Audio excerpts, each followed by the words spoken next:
Magandang araw po sa inyo. Ako po Sen Yui para sa What's News. Balita ngayon, 1,955 SK candidates pinagpapaliwanag ng COMELEC. Halos 2,000 kandidato ng barangay sa Kudiang Kabataan Elections ang pinagpapaliwanag ngayon ng Commission on Elections o COMELEC dahil umano sa premature campaigning. October 19 pa ang simula na pangangampanya, ngunit nagsimula na magpaskil ng kanilang mga campaign materials ang ilang mga kandidato. Ang iba naman ay pinapadaan sa mga social media.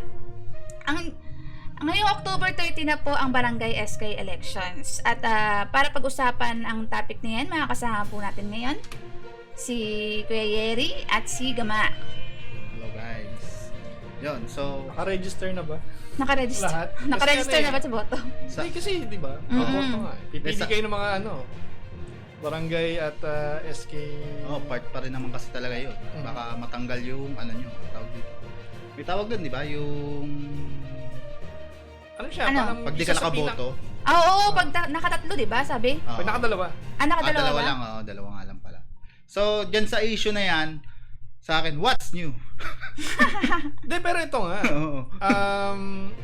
May 2,000 Oo. na mga SK and barangay soon to be or wannabe officials ang hindi marunong sumunod sa batas. Ang tanong, iboboto niyo pa ba yung mga yan? Dapat ilabas yung ano na yan listahan na yan Oo, Dami dapat, nun. Technically, dapat may ano na sila or Dapat nga, disqualification. Oo. Disqualified na. Oo. Kasi, Lalo na yung mga nagpaski sa social media, pwede pa lang sabi may... Hindi, kahit na, dapat hindi pa rin. Kasi Oo. bawal yun. Kung ikaw magiging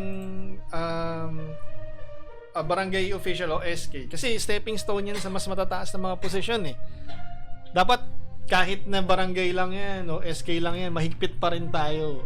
Kasi, nakita mo naman, di ba? Ang daming palpak. oo. Dyan pa lang sa barangay at dyan pa lang sisimula na yan. Sa social media, siguro ang way ng para masabing nag-campaign tatakbo po ako sa or kaya nag-upload ng SK as yun. Hindi, nagpo-post na yung mga tipong kahit nga hindi pa tawag dito.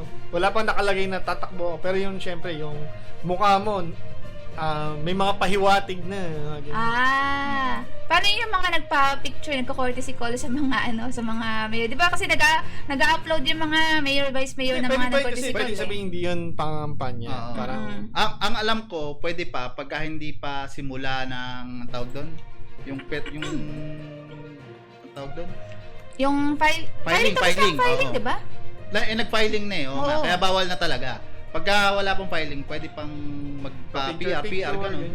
Pero pag nakapag-file ka na, hindi na pwede talaga. Dapat mag-ano kayo sa October 19. Bibigyan lang kayo ng technically 11 days lang hindi, hanggang 29 lang Pero kasi 28 barangay pala, level lang 28. naman Gaano ba karaming iikutan mo sa isang Kaya nga.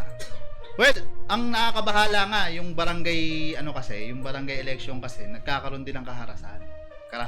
Sa gulat nga ako sa captain pa lang, ganun ba kalaki yung kinikita sa pagiging kapitan at nagpapatayan na sila? Ang daming balita na nagpapatayan Yun nga kahit dito sa lugar natin may mga nababalitaan ako sa bandang bukid yan, merong mga ganyang karahasan. At Kasi nga nakakabahala stepping stone siya sa future political career ng isang tao.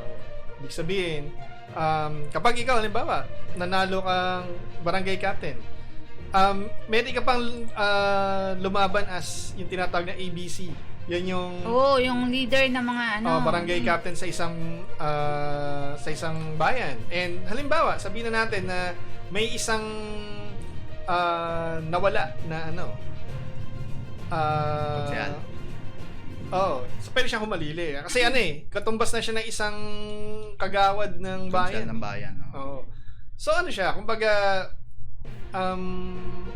nagagamit yan na stepping stone. At ganoon din sa SK, siya, meron din siyang isang, kung sino man yung pangulo ng mga SK. leader ng mga SK representative bawat bayan. May siya. Bawat barangay may Yun nga, nakakabahala lang din kasi yung mga karahasan nga na nangyayari. Talagang ultimo ano lang tawag dito, mababang level lang, meron lang ganto. What more dun sa mga ano pa, sa mga mas mataas na posisyon pa. Kaya dapat So- diyan pa lang kapag nakita na natin na sabihin, hindi gumagawa ng tama, no na. Nga pwede pa sa mga SK, may mga ano na to, mga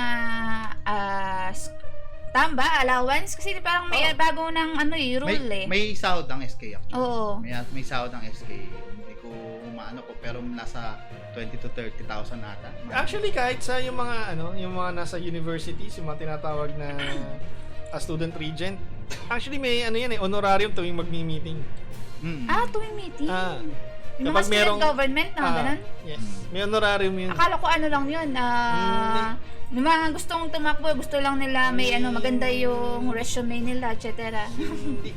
Pero part din yun actually. Yung pagtakbo mo na ganyan kasi pagka tumakbo ka sa sa eskwelahan, yung nasa student government, pagdating mo ng tatakbo ka ng SK, meron ka na sa resume mo sa pang SK na ganito, naging president ako ng school, ganun. Dapat may allowance din pala yung mga campus paper. Pero technically, nasa pondo yun nung sa ibang mga universities, meron. Kaya nga iba gusto maging part ng campus paper, ganyan. Pero sa mga maliliit na campuses, katulad nung sa inyo nun, lahat ay napupunta dun sa sa imprenta. Kasi wala pa kayong 1,000 yata. Sobrang liit lang. Magkano lang budget nun. Kaya nga, Yung mapapakinabangan namin doon, lang, pang pagkain. Pagkain lang, oo. Ganon.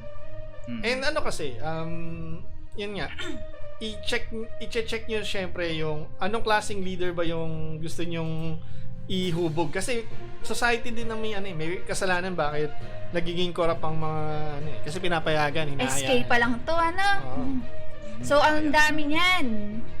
Ano ba yung automatic Automatic disqualified o warning lang? Yung yung... Wala pa nga tayo nababalitaan. Dapat nga disqualify na yan. Dapat Kasi disqualification ang dami din ganyan. kasi, paano kung lahat pala ng tumakbo is, lumabag? Kaya maganda itanong natin yan doon sa mga nanonood. Ano yung sa tingin nyo yung dapat na parusang abutin ng mga lumabag na yan? Oo. So, sa mga nanonood po, mag-comment lamang po kayo. At, yan nga yung ating balita tungkol sa... Vote wisely. Tungkol sa Sino mga ba SK candidates. So, abangan natin ng mga susunod na kaganapan ukol dyan. At kung meron kayong mga balitang gusto nyo pag-usapan, i-comment nyo lang. Pag-usapan natin. At huwag niyo po kalimutang i-follow po ang aming social media pages kung saan po ito naka-upload. Ang FPS Media NCA sa Facebook, pati na rin po sa YouTube. At pati na rin po ang aming website, www.fpsmediaph.news. Yan po, i-upload din po natin yung balitang ito. So maraming salamat po, hanggang sa muli. Paalam! Paalam guys.